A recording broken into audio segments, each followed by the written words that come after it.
Shalom, selamat pagi, saudara-saudari yang dikasihi Tuhan. Pagi ini, mari kita belajar satu hal penting, jangan hanya memilih apa yang terlihat baik, tetapi utamakan apa yang berkenan dan dikehendaki Tuhan. Mari kita berdoa. Bapa yang Maha Pengasih, kami mengucap syukur atas penyertaan-Mu yang membawa kami menyambut pagi yang baru ini. Buka mata hati kami melalui firman-Mu agar kami tidak melangkah menurut keinginan diri sendiri. Pimpinlah pikiran dan keputusan kami sepanjang hari ini hanya dalam kehendak-Mu. Amin. Nats renungan pagi ini terambil dari Kejadian 13 ayat 11, yang mencatat, sebab itu Lot memilih baginya seluruh lembah Yordan itu, lalu ia berangkat ke sebelah timur dan mereka berpisah. Tema, utamakan kehendak Tuhan. Bapak, Ibu, dan saudara terkasih dalam Tuhan. Dalam peristiwa ini, Lot memilih lembah Yordan karena kawasannya sangat subur dan memikat secara fisik. Ia mendasarkan pilihannya semata-mata pada pandangan mata dan keuntungan lahiriah tanpa pernah melibatkan Tuhan, hingga akhirnya pilihan dangkal itu membawanya mendekati kehancuran Sadem. Tuhan menghendaki kita berjalan dengan iman,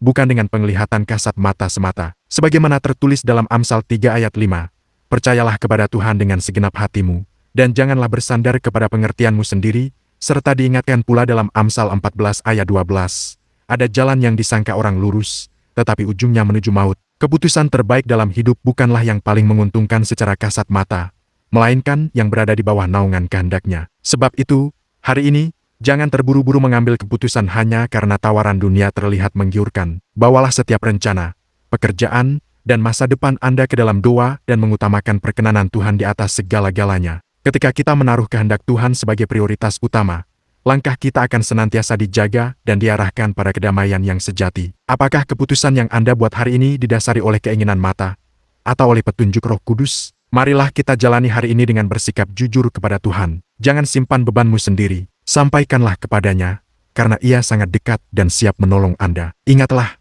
pilihan yang tampak indah belum tentu membawa berkah jika tanpa Tuhan di dalamnya. Mengutamakan kehendak Tuhan adalah kunci perlindungan dan kepastian hidup sejati. Saudara terkasih, mari kita berdoa. Ya Tuhan, bimbinglah langkah kami di jalan-Mu, jauhkan hati kami dari godaan mata yang semu. Ajar kami tunduk pada rancangan-Mu yang mulia. Beri kami hikmat memilih yang berkenan padamu saja. Kiranya kasih-Mu menuntun sepanjang hari ini, dan damai sejahtera-Mu memenuhi hidup kami. Di dalam nama Tuhan Yesus. Amin. Saudara-saudari, terimalah doa berkat. Tuhan memberkati engkau dan memelihara engkau. Tuhan menyinari engkau dengan wajah-Nya dan memberi engkau kasih karunia. Tuhan menghadapkan wajah-Nya kepadamu dan memberi engkau damai sejahtera. Amin. Utamakan kehendak Tuhan dalam setiap pilihan, sebab firman-Nya berkata, serahkanlah perbuatanmu kepada Tuhan, maka terlaksanalah segala rencanamu. Amsal 16 ayat ketiga. Selamat beraktivitas, Tuhan Yesus memberkati.